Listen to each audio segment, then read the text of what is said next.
And so she writes, "We are the most wretched, degraded, and abject set of beings that ever lived since the world began."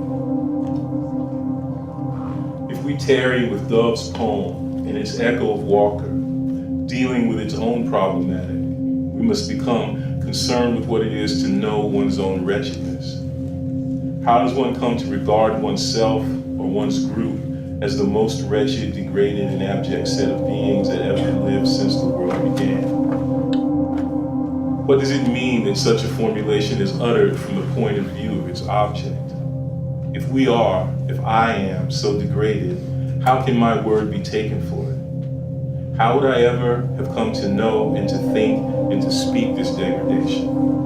It's not just that to speak such a formulation is already to have undermined it, since knowledge of one's degradation, supposedly achieved in the examination of one's degraded life, is a characteristic of one who has, at least in part, been lifted out of that degradation. But perhaps being degraded, abject, wretched is something other than what we might have thought, such that seeing and speaking that degradation is not predicated on having left it and then having occupied some conceptual scheme that is outside and above it and from which it can be seen.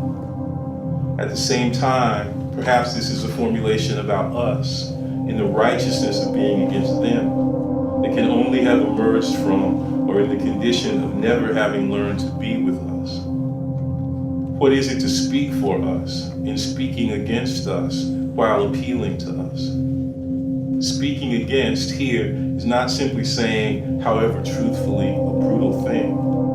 Implicit here is that sense of against that one accesses by way of the German word for object, Gegenstand, which is or indexes a condition of standing against in a kind of detached opposition to the one for whom that standing against shows up in and as a kind of stillness.